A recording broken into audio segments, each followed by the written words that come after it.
Happy Friday! Right, so it's Friday reads as usual. I'll just wait a little bit and see who comes on in the next few minutes because I am kind of early today. And just a disclaimer from the start, I'm probably going to repeat this a few times on the video to let you guys know that my kids are playing with those bubbles, whatever, guns with that thingy, the bubbles. You know what I mean. And chances of me getting them to keep quiet are very, very slim. So if you hear that sound, you know what's up. So apologies, disclaimer from the start. Hopefully it won't be too much of a bother. Anyway, going to do, hi Marina, I'm also gonna do a, I don't want to call it a TBR because I don't do TBR pals, but for some reason I was tempted today because I don't have much to talk about on today's Friday reads to just show you guys the pile that I'll be picking from in November. It's not a TBR, it's just a pile that's there. If I manage to finish it, I finish it. If I don't finish it, I don't finish it. But it's my pile for November. I've chosen it with the intent of actually reading it in November, but if it doesn't happen, it doesn't happen. So I am gonna tell you what I managed to finish last week, and that is Zandile The Resolute, the second book in the Vuvu series by Dudu Busani-Dube.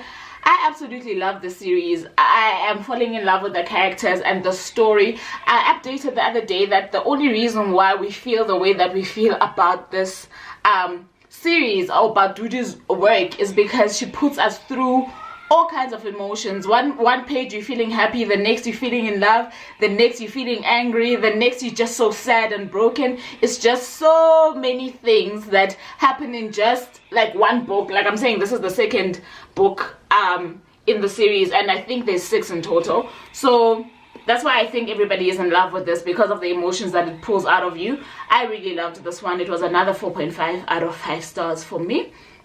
And that's the book that I finished in the past week. And you're absolutely right, Marina, there's no pressure. It's always about pleasure. We don't want to mess up our enjoyment of reading with the pressure. But for some reason, I felt the urge to select a few books from my bookshelf that I wanted to read. Hi, Simole. I wanted to read during the coming month. It's a large pile. I'm not going to finish everything. So I'm just saying I'm doing a young TBR with this Friday reads, but no one must hold me accountable, okay?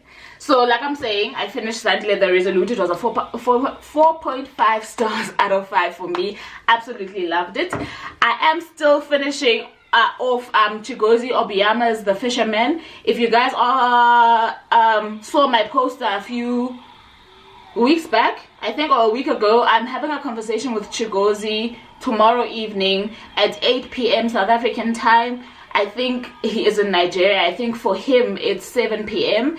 I'm not sure about the other time zones, but it's definitely 8 p.m. South African time.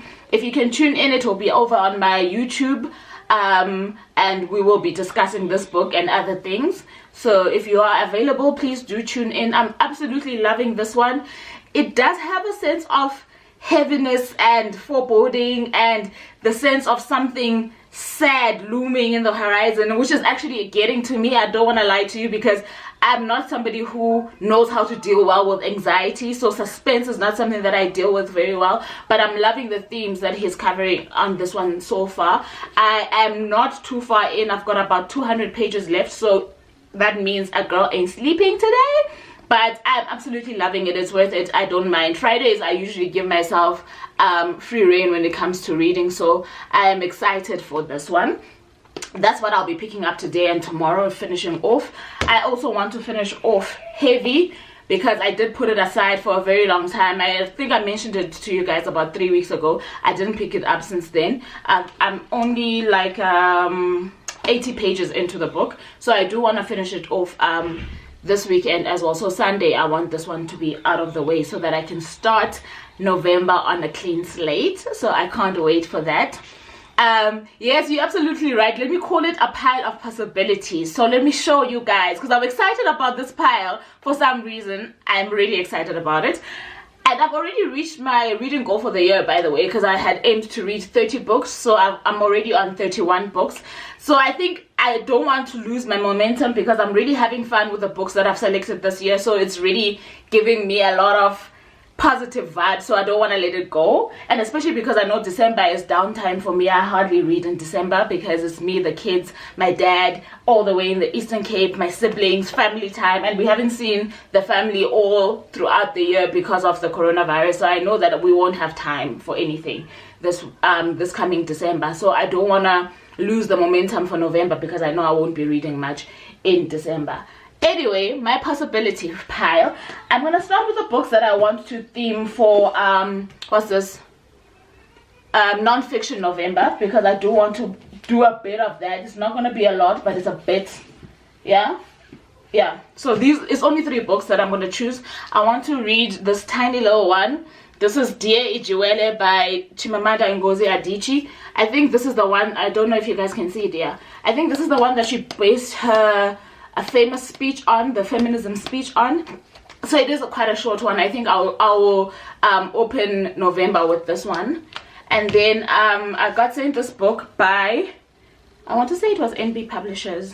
Anyway, I think it's NB Publishers. It's called Mothers of the Nation, Manyana Women in South Africa, which talks to the women who serve in the church, especially the traditional churches. This is Methodist. I think your Anglicans have their own church. I mean, they have their own attires, and your Presbyterians, etc., etc. But it's just a different look into feminism from the vantage point of women and their impact in the church. And I think it is one worth looking into.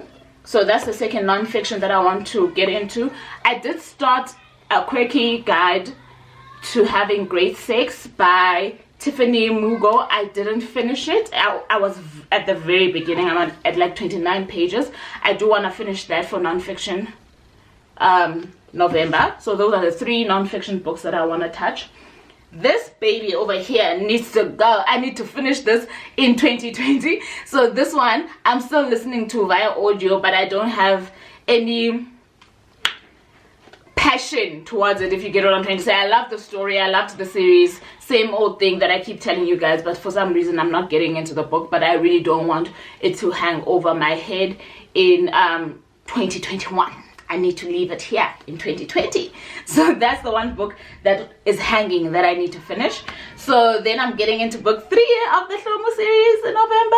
This is Naledi, His Love. I definitely am opening this one on Monday because wow. I can't wait to find out what she does with this character.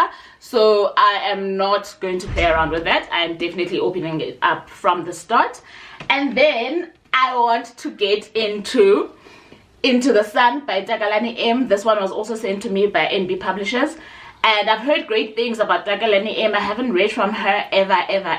Love her Instagram.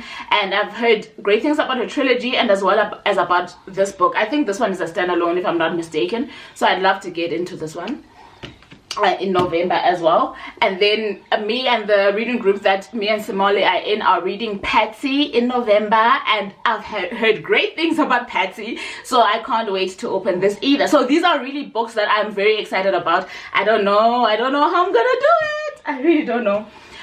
And this one, guys, I'm not sure if you guys have heard about this. I posted it on my stories the other day. It got sent to me by Pan Macmillan, South Africa. It is such an intriguing story. I don't see a lot, or rather I don't read a lot of books that have to do with body identity, in the sense that talking to obesity and how it affects people or how people become obese, etc. And the synopsis to the story was very intriguing to me. It's by Professor Vivian de Klerk. She is a linguistics professor at Rhodes University, and this is her, I think, debut novel. And the way that it was sold, it was talked about in such a delicate manner. But she talks to a young obese girl and what she does with her eating habits, as well as what led her there and what kept her there. And I really think that this is one that should definitely be in your radar if you're somebody who is body aware or body conscious. And yeah, I really can't wait to get into this one. I think it's gonna break my heart, but I can't wait to get into it. It's called Not to Mention. That's the name of the, because it might not be clear because of this whole design. It's Not to Mention. And then obviously the beloved Love in Color. I didn't open it last month because I had so much on my table then, and I don't want to like drag it into the following month. So I'm definitely picking it up this month, and I love that it's short stories, so I can nibble on it as the month goes along. I cannot wait. And then of course, and I'm gonna take my time with this one, I am gonna vlog it because that's been my tradition so far, but this is Sunyati's A Family Affair. I bought this at the